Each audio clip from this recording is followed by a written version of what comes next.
નમસ્કાર મિત્રો, હું પટેલ પેસ યુટ્યુબની આ ચેનલમાં આપ સૌનું સ્વાગત કરું છું. દોસ્તો, સ્માર્ટ બોર્ડની અંદર તમારે ગણિતનો દાખલો ગણાવવો હોય તો સૌથી પહેલાં ગણિતના દાખલાની રકમને સ્માર્ટ બોર્ડના ડિસ્પ્લે પર લાવવી પડે અને પછી તમારે વ્હાઇટ બોર્ડનો ઉપયોગ કરીને દાખલો ગણવો પડે.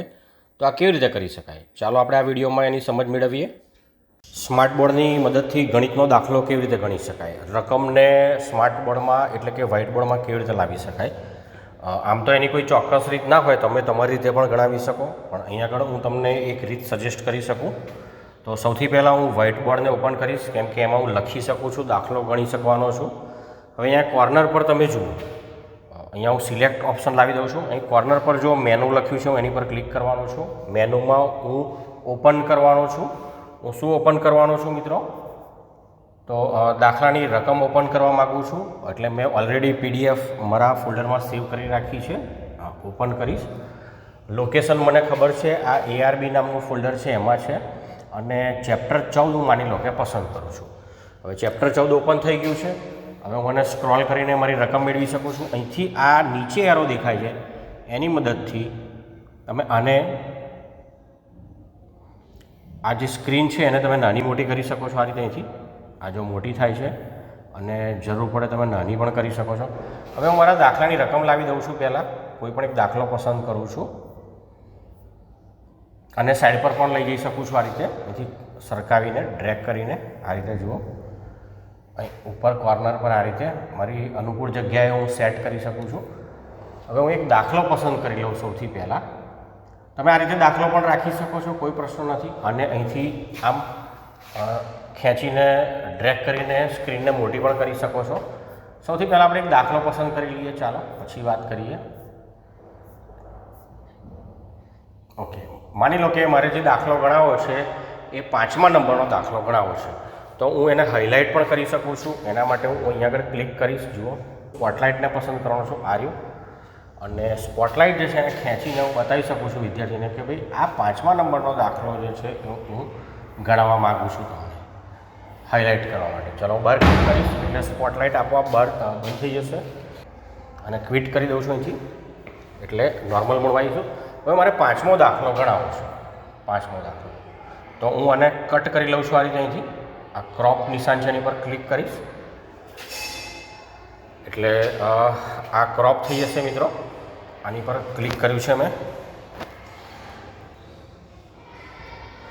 હવે મારો દાખલો અહીંયા આગળ છે, આ ઇમેજ બની ગઈ છે. હવે હું એને સિલેક્ટ કરું છું આ રીતે, અને જરૂર પડે હું આને ડ્રેગ કરીને આ રીતે વચ્ચે પણ લાવી શકું છું. જુઓ, અને એને વંચાવી પણ શકું છું.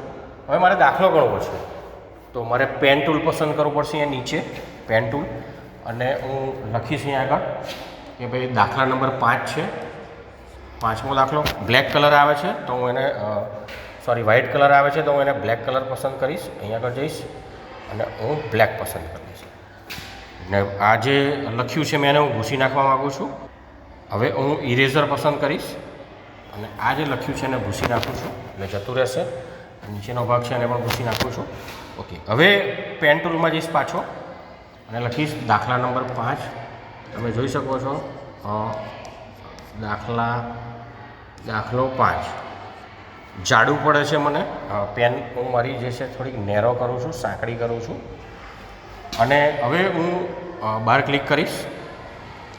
આ ટપકું છે ને ભૂસવું હોય તમે ઇરેઝરનો ઉપયોગ કરી શકો છો. ફરી પાછો પેન ટૂલમાં જઈશ, અને 5મો દાખલો છે તમારે કેવી રીતે ગણાવવાનો છે મને ખબર છે. એનું સૂત્ર લખીશ. સૌથી પહેલાં સમજ આપીશ વિદ્યાર્થીઓને. P of E વત્તા P of E ડેશ બરાબર 1. આ રીતે બરાબર લખ્યું છે મેં. હવે P of E ની કિંમત મને આપેલી છે, જુઓ તમે અહીંયા આગળ 5મા દાખલામાં P of E ની કિંમત મને આપી છે 0.05 છે. તો અહીં મૂકી દઈશું. તમે એને ઝૂમ પણ કરી શકો છો ચાલુમાં. 0.05 અને P of E ડેશ મારે શોધવાના છે, એટલે P of E ડેશ બરાબર 1 ઓછા, હજી પેનને સાંકડી કરીએ ચાલો તો વધારે સારું રિઝલ્ટ આવશે.